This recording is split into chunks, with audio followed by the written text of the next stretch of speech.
Welcome to the Moms of Tweens and Teens podcast. If some days you doubt yourself and you don't know what you're doing, if you've ugly cried alone in your bedroom because you felt like you're failing, well, I just want you to know you're not alone and you have come to the right place. Raising tweens and teens in today's world is not easy. And I'm on a mission to equip you to love well and to raise emotionally healthy, happy tweens and teens that thrive. I believe that moms are heroes and we have the power to transform our family and to impact future generations. If you are looking for answers, encouragement, and to become more of the mom and the woman that you want to be, welcome. I'm Cheryl Gould, and I am so glad that you're here. Hi, friend. Welcome to the show today, and I am so glad that you are here. And if you have a neurodiverse kiddo that struggles with motivation, that is struggling with anxiety or executive functioning, and you don't know how to help them, you're just so drained and tired of the power struggles and the nagging, then you are going to be so glad that you are listening to this episode today. And I have very special guests, Diane Dempster and Elaine Taylor-Klaus, and they are the amazing co-founders of Impact Parents. They are also hosts of the Parenting with Impact podcast. They are authors of Parenting ADHD Now and Parenting with Impact. And Elaine and Diane are experts in neurodiversity-informed coaching, helping parents of complex kids navigate challenges with greater ease, connection, and understanding. And in this episode, we're diving deep into topics like the independence paradox, collaborative problem solving, and how to manage that fine line between support and enabling, which is not easy to do. And Elaine and Diane also get it because they have neurodiverse kiddos of their own. So if you are here feeling stuck in a power struggle or wondering how to rebuild connection and trust, then you're going to get so much out of this episode. So let's dive in. Diane and Elaine to the Moms of Tweens and Teens podcast. I am so glad to have you here. Thank you. It's exciting to be here.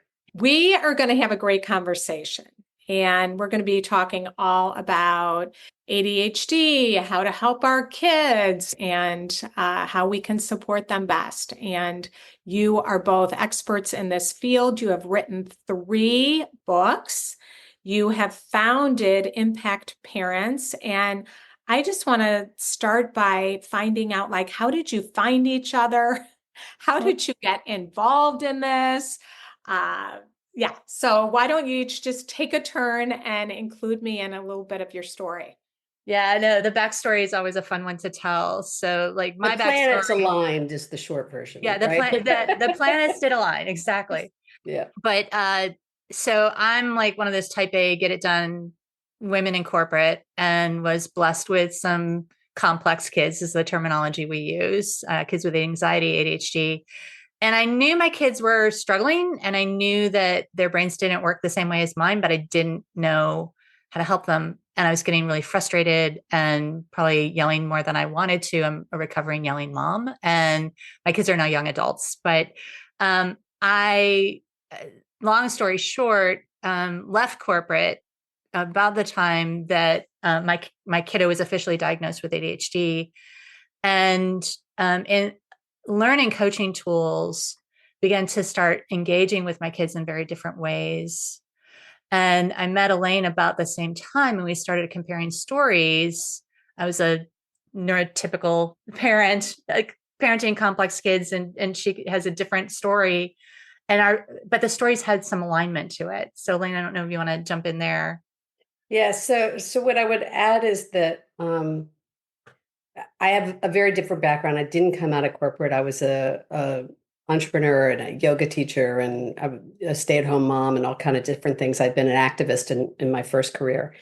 And I was really struggling as a parent of three complex kids under the age of 10 who were all, and we had, I think, 8 diagnoses amongst and between them. And I was really having a hard time. And I was looking for help for myself to help me help them. And there was all this support out there for them. And there was really nothing at that time for me, except for, an occasional support group meeting across town at 7 o'clock on a Tuesday night, which I could never make it to. And this was at the very beginning of the internet and all of this stuff, the virtual world. And the long story short is, like Diane, I discovered coaching and I realized that it was everything I wanted to be as a parent. It was empowering and uplifting and inspiring and focused on wellness and what was working for my kids instead of what was broken. And so I knew I found this modality that absolutely reflected my values as a parent. Yeah. And so the International Conference on ADHD, at the time was called the CHAD Conference, was in Atlanta that year. And I went, and somebody connected Diane and me, a mutual friend, and we met and we totally hit it off. And we met, I would say that we met a match with each other. We are both bright, motivated, thinking moms who had a similar experience, which is when we became coaches, we became much better moms, and it wasn't rocket science. Right. And we both had a background in national healthcare, which was an interesting additional piece. Both of us had worked in different arenas of the healthcare realm on a national scale. So we had an image of a national piece. Even though when we came together, we were just going to do a local workshap. That was where it started. But within a couple of months, we had gotten an innovative program award from CHAD, and by the next year, we arrived back at the same conference with a website that was already tested and in beta mode and launching this new community for parents of kids with ADHD and related issues, because we just both realized there was a huge need in the space. There was this gap in service delivery. There was all this stuff for the kids, and the parents really needed guidance, help, support, insight.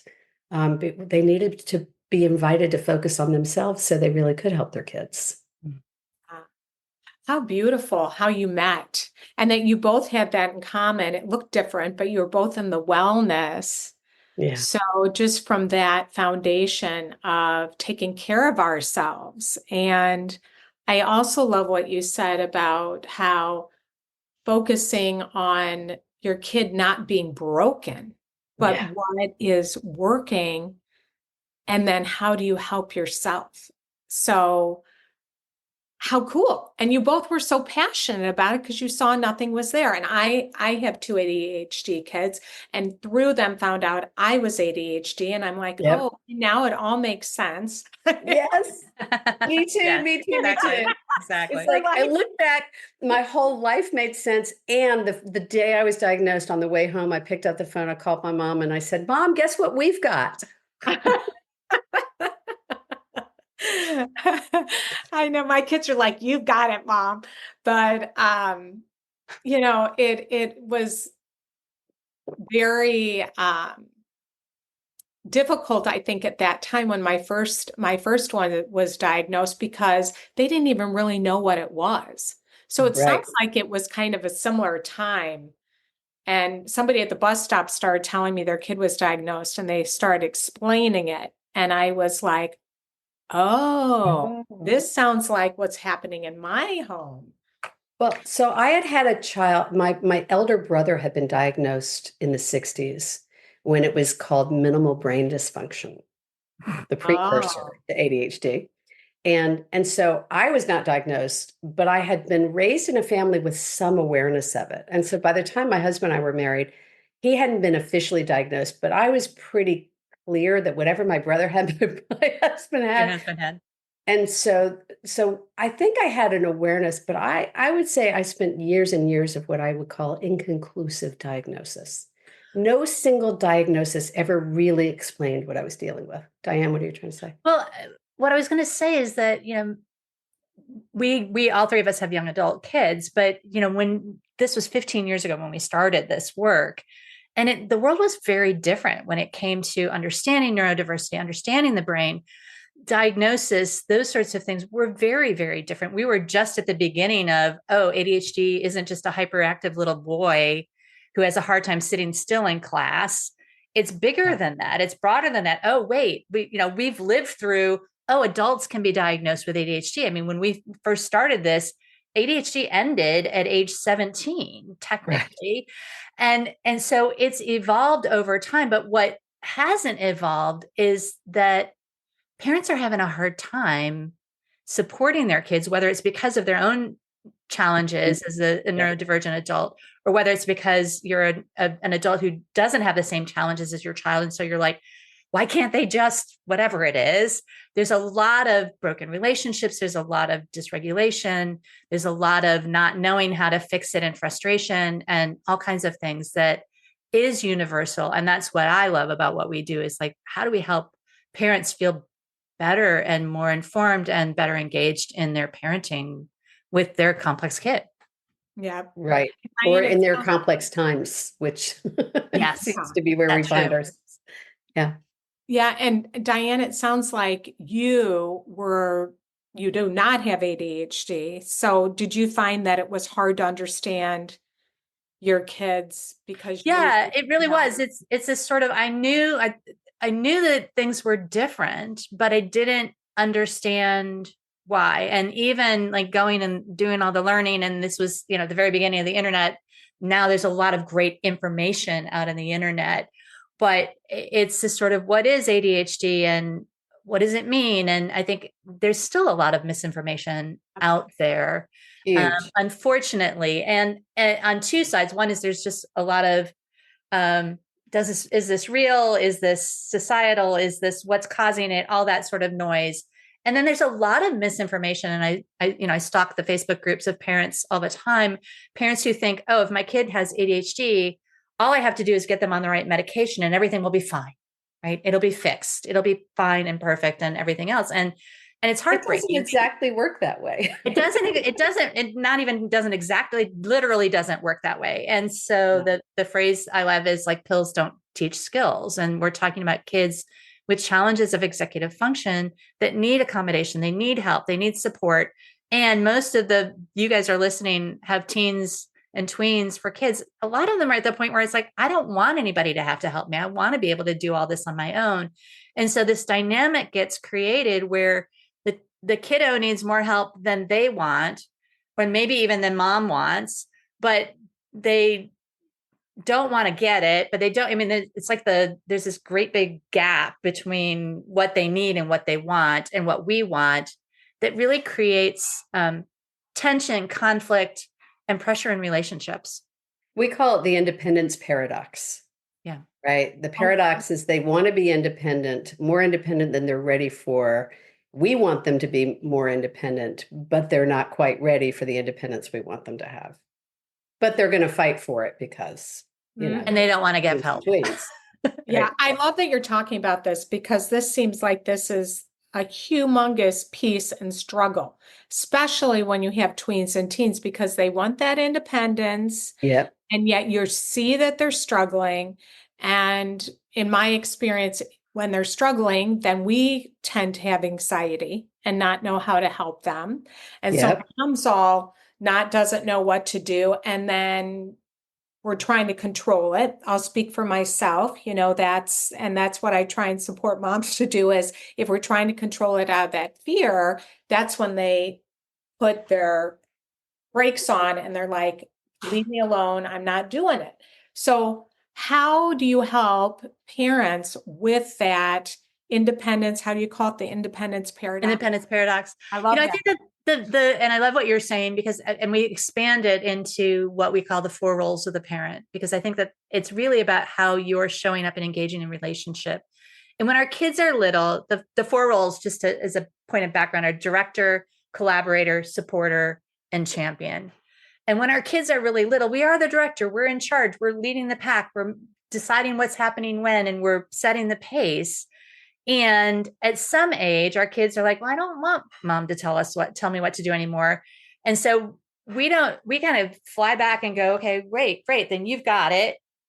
And they start to struggle. Elaine, go ahead and jump in. Well, I was going to say at some age or in some, depending on the issue, it's not a linear, these four phases, it's not a linear thing. We don't start in director and now they're at the age where they need us to be collaborator. And now they're at the age where it doesn't work that way. It depends on the activity and it depends on their motivation for the activity and their engagement in it.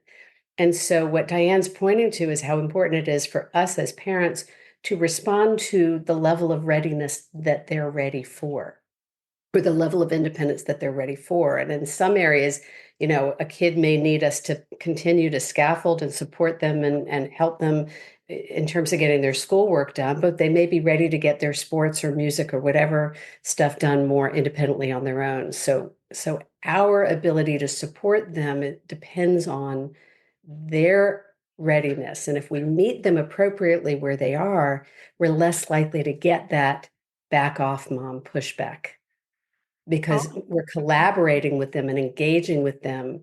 It has to do with whose agenda is it?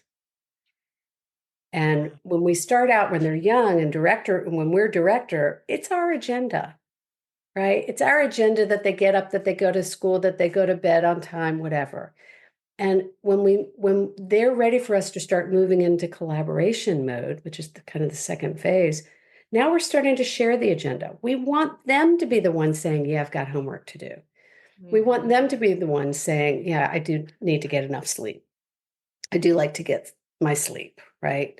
And so that we're now working together to share what are we needing to do? How do we need to do it? When do we need to do it? And that ability to collaborate teaches them to learn the process of problem solving, to practice self-management and taking care of themselves. And so I think I'm going on a little tangent. Well, what I would add is that the independence paradox creates this dynamic where we end up feeling like we have to be directors longer than we want to be or longer than they want us to be because they don't have the executive function to do it independently. So we stay in that, use the word control, Cheryl, I'm a controller too, right? It's a sort of, we stay in that control mode too long. And then that's when the conflict happens. And then when the conflict happens, we kind of go, fine, great, I'm out of here, you do it. And then they struggle and they flounder and they don't do well. And so we see that as an excuse to just pounce back in and say, see, you need me. And then we justify that going back into director mode. Right. Instead of going this cycle, like this dance you can do. Yeah, exactly. And I think we know how to be director. We know how to own the ball. Like if we know how to hold on to the ball and we know how to throw the ball to them and let them catch the ball and have them be in charge of the ball. Right. But what we don't know how to do intuitively, and sometimes we do with little kids, it's like how to work together and how to let them have agency and how to give them space to do what they want to do. I mean, we're really good with 3-year-olds at giving them choices. I remember really distinctly somebody teaching me that. It was like the magic thing about having a 3-year-old is, do you want to brush your teeth standing up or do you want to brush your teeth sitting down? Oh, I'm going to brush my teeth sitting down. It's like this sort of, it gives them agency. But we lose those collaborative tools because we get busy, because there's conflict in the relationship. Because they go to grade school and everything changes and the school system changes, their approach, everything shifts when they go to grade school and we forget to keep collaborating with them. Yeah. Right. And it's so incredibly impactful. The metaphor I like to use for the 4 phases based on what you were just saying, Diane, is the notion of when you help somebody learn to ride a horse. When you teach someone to ride a horse, first you put them on the horse, they're holding onto the horse and you're holding onto the mouth, the bit, the head of the horse, and you're guiding them around. That's director mode. And then you hand them the reins and you let them start playing with how do I move the head of the horse, but you're still holding the front. You're still guiding them around the ring, but now they're getting to practice moving it. And then at some point, you let them guide themselves around the ring and you move to the side of the ring. You're still there, you're close, you're You're supporting. ready to grab it. You're there if you need it, if they need it, but you're not actually leading it. You're letting them lead and you move into support role. And then champion, which all of us want, but guys, it's a few years down the road. Yeah. Champion mode is when they're going out on a trail and you're back at the barn and you're waiting for them to come back and checking in and seeing how they're doing. And we all want to get there, but we need to get there incrementally in little steps instead of trying to do it all at once and then without setting them up for success. And what happens, I mean, you guys are parents of teens and tweens, is, there's all these patterns that get created. And so there's some unraveling that has to happen because, parents say this all the time. It's like, I try to collaborate. My kid doesn't want anything to do with me. My kid won't talk to me anymore. My kid, if I say I'm here to help, they say, I don't need your help. I mean, there's all this sort of drama that's been created. And so part of the work is just unraveling, rebuilding the relationship, creating the connection so that you can build the collaboration, so that you can, maybe collaborate on easy stuff like who's cooking dinner this week, so that you can get to how can I help you to set up a process that works for you to turn in your homework on a regular basis. It's instead of just struggling and dealing with, 27 missing assignments or whatever you happen to be dealing with this week. Yeah, it's really hard. I call it like inflammation when there's so much inflammation in the relationship and you're just butting heads. I like that. And I love that you're talking about like, how do you begin to unravel that? So let's like go there, because I know that there are parents, caregivers listening to this that are like, oh my gosh, we're just in such a bad place right now. They hate my guts. I don't think I like them very much either. I mean, and it's just a battle every day. And then there's that cycle. If I let go, then my kids, this is how I used to feel. If I let go, then my kid's going to go down the tubes and then I'm going to have to dig them out. And I don't want them to go down the tubes. I want to keep them floating. And so then it's just so easy to be overly involved and hovering, which did not work. So I know I asked. And there's this fine line between supporting and enabling, right? Between collaborating and say supporting. More, because I think that can always be this process of trying to figure out what is that? How do I know when I'm enabling? When do I step in? What would you both say to that? We do multiple workshops on just that one little topic, right? Diane, where would you start? No, I think that the distinction I like to make is that there's so many different challenges with these kids, and there are going to be things that they need to have accommodations on. Like most of our kids, if you've got a kid with ADHD, they may have a 504, they may have an IEP, they have accommodations at school. And what we don't do consciously, at least not most of us, is go, okay, what are the accommodations that I have at home, right? Where do they need the help? Where do I let things go? Where do I not focus? How do I kind of create that balance to have them own as much as they can, but feel like I'm there for them to catch if they can't. But my speech on supporting versus enabling is that if you're working on something, we teach this concept called taking aim, which is like pick one thing and focus on that. So whether it's, partnering to keep the kitchen clean, whether it's getting the homework done more independently, whether, whatever it is, pick one thing and work on that. And if I'm picking up the towel for 3 months because we're over here working on homework stuff, that to me is not enabling. Yes, they could pick up their towel, but I'm not working with them on helping them to become independent on picking up their towel. Now, if I'm working with them on becoming independent, not this week, right? It's just, I will eventually. But if I'm working on that and I'm still going, okay, I'm just going to pick it up. Oh, okay, I'm just going to pick it up, right? It's this it's that conscious shift of I'm working on it versus I'm ignoring it kind of thing. Elaine, what would you add to that? So, I mean, I really appreciate that framework, that there's some areas where we really want to be focusing on what's the next level of independence that they're working on cultivating.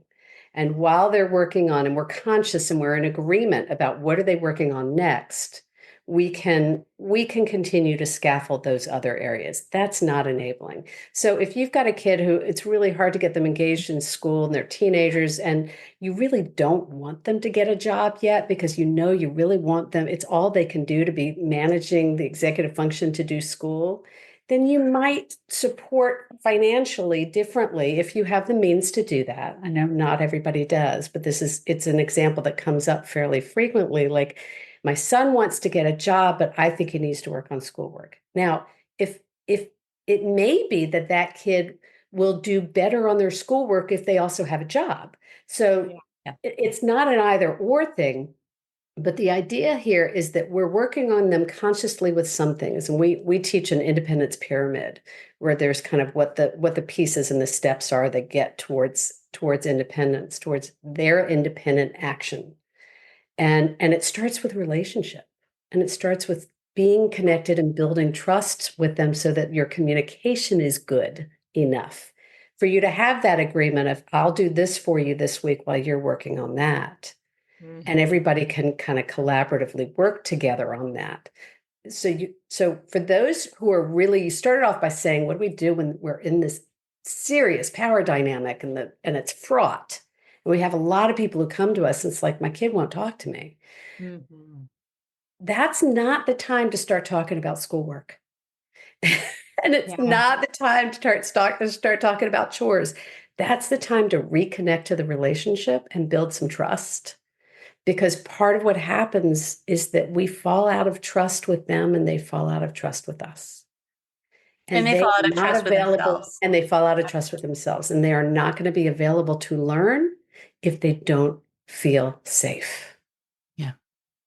Well, and gosh, what you just said about how they feel about themselves as well, Diane, I think we don't realize that oftentimes that they don't feel good. Like, they want to do well. They just lack the skills to do well. And parents all the time come to me and they're like, my kid doesn't care anymore. They'd rather just play games. They're on their computers 24 hours a day. And to me, that's of an avoidance behavior because there's a problem in front of them that they don't know how to solve, right? It's like a lot of these kids don't understand ADHD or anxiety or whatever it is that they're struggling with, or they don't have a diagnosis, or they just know that they have a hard time, but because they don't know how to fix it, the solution is either I'm going to be mad at myself, I'm going to be mad at you, I'm going to pretend I don't care, even if I really secretly do care. I'm going to end up in a shame cycle. I mean, these are all normal human responses to having a problem that you literally don't know how to fix, and you really want to. And so those of you who have kids who are going like this, I'm going to suggest that's a coping mechanism and not the real heart of who they are underneath it. Elaine, you look like you want to add something. Yeah, I just have an example because I was with one of our we run coaching groups for parents at different ages. I was with a group with a parent is actually a grandparent raising her young adult kid. So this kid's like 19, 20. And she'd been in this group for a while, doing a lot of work on building the relationship and building the trust, and things were really getting better. And then her husband died, and there was a loss, and it was a big loss for the grandson. And so we were talking about it just yesterday, because this grandkid has slid back, and he's getting combative, and he's getting argumentative, and he's avoiding, and he's doing all these old behaviors that he was doing a couple of years ago that he had kind of stopped doing. And so the conversation we had was, it sounds like he really needs you to connect with him again. You need to rebuild the relationship, rebuild the trust. You need to acknowledge what he's feeling. Because if a kid's pushing back or fighting or arguing, they're hurting. And so if we can stop and say, I can see that you're really struggling right now. I can see this is hard for you. I can see that there's something's going on that's making you really uncomfortable. That acknowledgement alone, just that. I mean, I truly believe that if we can acknowledge how they're feeling and when they're thinking about things, instead of only paying attention to what they are or are not doing. Yes. Yeah. Right. Looking underneath the surface of what's really going on underneath the behavior. Yeah. Exactly. And that he's grieving, and that, it makes so much sense. That was just such good coaching, because Yeah, we see the behavior, we don't like it, and we want to change it versus really seeing him. And But there's always a reason. There's always a reason for that behavior. Well, and there's probably always a reason under the reason, because what happens is that when we get reactive, which we're going to because we're frustrated or we're scared or we're whatever it is, we see the obvious, but it's really kind of going on underneath it. Well, he's being rude. Well, okay, so what might be, he's feeling disempowered right now, which is making it hard for him to communicate effectively what he is looking for, rather than just he's being rude kind of thing. Well, and this is a kid who, when he gets depressed, he gets angry and mean. Yeah. We know this because we've seen this behavior before. We helped him change it once before. Right. Right. Mm-hmm. Right. So we can react to his behavior, or we could say, oh, wow, you're really hurting right now. Yeah. Yeah. Yeah. You know? Yeah. And I think humans want to be seen more than anything. Yeah. And more than anything. Somebody asked me in an interview the other day, and I love the question, what is it that you teach to parents of complex kids that is every bit as important to parents of neurotypical kids? Like, what's the common thread between the neurodiverse and the neurotypical kids?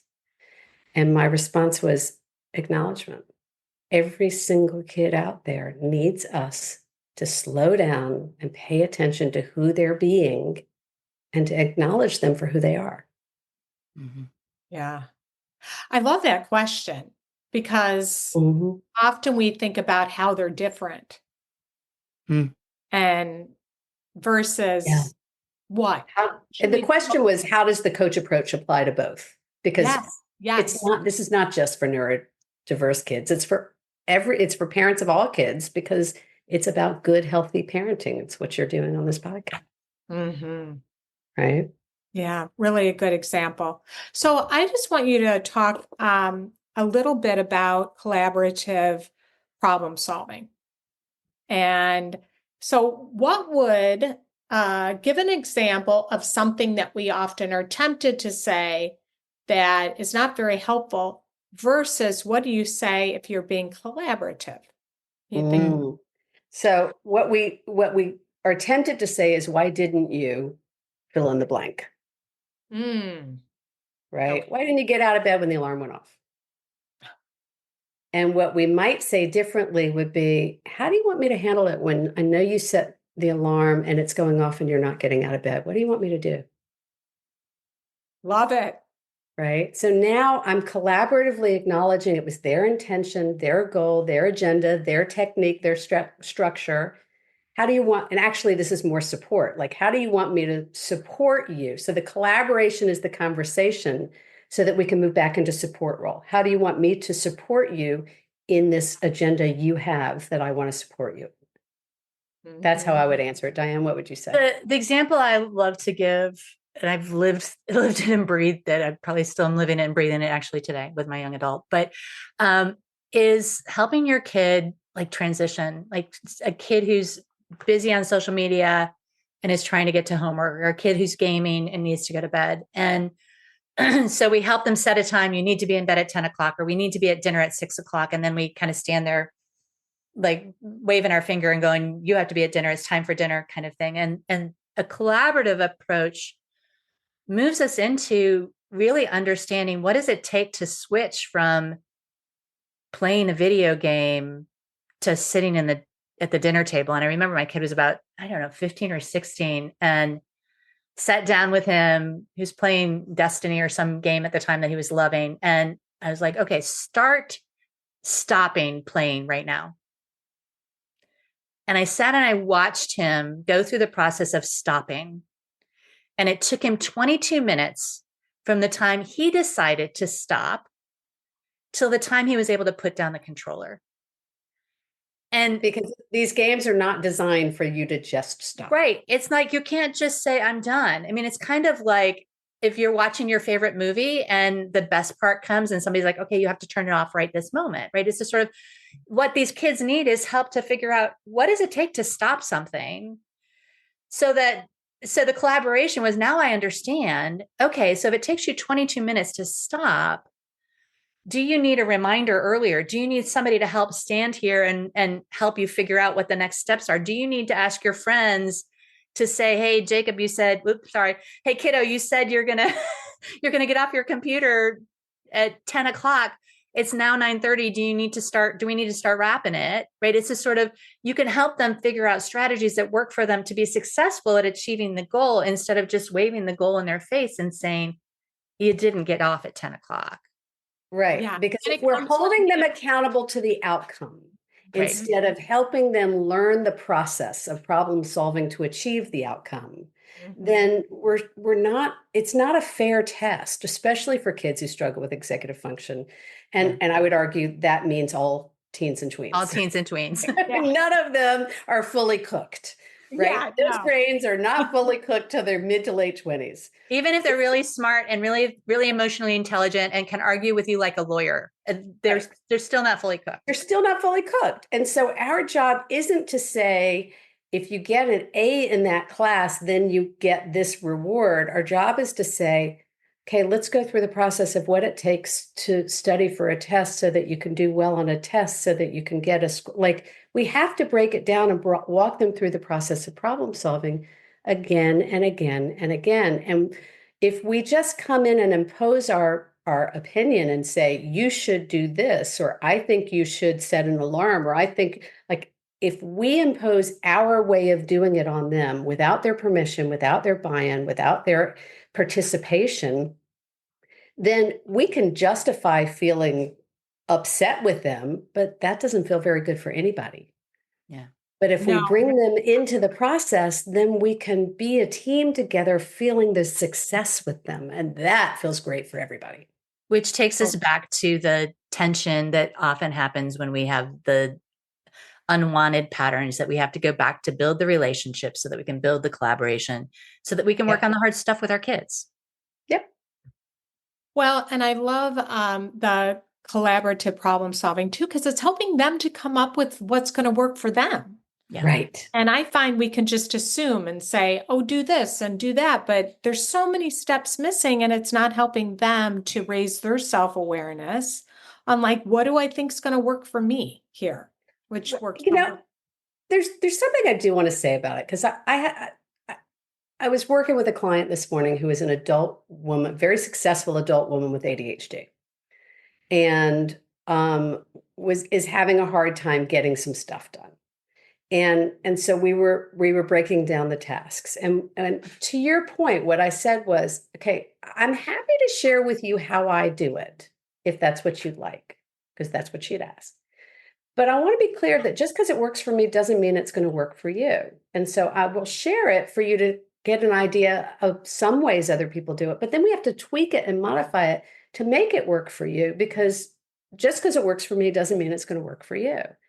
And so for me, I use this calendar and that journal, and she, like, whatever the results were that we decided to try and test, what was really important was that I could say, I know you well enough, and I've learned how you work well enough to suggest that you might try this or this. But at the end, and we as parents can offer that to our kids. I know that you really like it when things are color coded. You have a color coded kid, or, like, we can offer things based on what we know about them, but we still want to then throw it up back to them for them to say, yeah, I could try that, or no, that won't work for me, or whatever it is. Because if we presume to know what should work for them, it's a fool's errand, really. And it's hard to fight that, because we see, our heart breaks as a parent, as a mom, when you're watching your kid and they're struggling, and they're maybe they have broken relationships with their friends, or they're failing in school, or they're not going to school. And it's like, it's heartbreaking. And so we want to just fix it for them. And so when we get into that space where it's like, okay, just do this, that's a great indication that maybe we need to slow down and go, okay, wait, how do I let go of some of my fears and my own frustrations to be able to partner with my kid, to show that I'm there as their partner and not trying to fix something that's broken? Because our kids will begin to feel like they're broken if they're not already feeling that themselves. Yeah. Yeah. It's a great, important point. We have to manage ourselves. We have to do our own work. keep ourselves out of it. So we're really there supporting them on their agenda. We have to understand that just because they decide to try something, it may not work the first time. And in fact, it probably won't work for the first time. And that's okay. That's an expectation we want to set. Right. And then ultimately it's a process of problem solving to take care of ourselves and learn to manage ourselves. And it doesn't happen overnight. It's a gradual process that we can, as you said, be on their team with. Yeah. Well, you are both amazing. Like, I just love what you're doing and supporting parents because, gosh, if we just see our kid as the problem and we're not trying to develop these tools and skills and all that you're doing with coaching them personally, because each of us has different situations too, and different kids, and like one size doesn't fit everybody, like you've said. So tell the listeners what you offer, because you offer many different things to help them and to support them. So what are you doing right now that they can check out, become a part of? Well, if you're listening to this on this podcast, you can find the best place to find us is our podcast, which is called Parenting with Impact. And so you can just click over on Spotify or wherever you happen to be listening to this podcast and listen there, or on YouTube. Or you can go to impactparents.com/podcast. Yeah. Right. Okay. So that's one place. In terms of what we offer a combination of training, coaching, and support. And the secret to what we do is we train parents in neurodiversity-informed coaching skills, and then we coach them to use those skills in how to navigate their family dynamic. And we do it based on the age of their kid. What were you going to say? And I was going to say, if we don't teach you you're not going to become your kid's coach, right? So, but it's by using an empowerment-based modality that's going to really help you shift the relationship, shift the dynamic, and ultimately help your kids to become more independent and launch successfully, which is what we all want for our kids. Our Keystone program is called Sanity School for Parents. And so our major program is Sanity School Premium, where you can get a combination of training and coaching. And occasionally we teach it live, virtually, but live. Will they be able to go to the website and they'll see it come up on the website? Absolutely. Yes. So impactparents.com is a robust website with almost 1,000 articles and blog posts and podcast episodes. We've been doing this since 2011. So there's a lot of great content there if you're an information seeker. And our reminder to parents, which is what you're about as well, Cheryl, is that information is great. And then it's what you do with that information that really matters. Yes. So wherever your resource is, wherever your community and your support is, take the information and slow down and figure out what you want to do with the information and how you want to apply it in your life, because that's where the real magic happens. Yeah, that's where the transformation happens. And that's what you're both doing, is working on these things yourself and then helping to support parents to be able to do it with their kids. So thank you so much for the important work that you do. And I just loved this conversation today. I do too. Thanks for having us. Thanks for having us, Cheryl. Well, that's it for today, friend. And thank you for spending time with me today. And I just want you to know that here at Moms of Tweens and Teens, I want you to know that you're not alone. And I am here to walk alongside of you. And we have so many resources, and we have a membership and a community on multiple different levels that you can tap into and get that support wherever you are at. So I encourage you to go to our website, momsoftweensandteens.com, and you can sign up for the newsletter, and you'll know when there's free workshops. We have a book club. We are launching a new membership, and I am just so excited about our app and all the things that are going to happen in this new year that are going to be to support you and to help equip you and help you to know that you are not alone, and to be able to have that kind of relationship with your kids and your family that's meaningful and connected and strong. So if you haven't already, sign up for our newsletter, or if you got something from this episode, please leave a review so other moms and caregivers can find us here and receive that reassurance and that encouragement that they need. So thank you, and have a great week. And I will see you back here next time.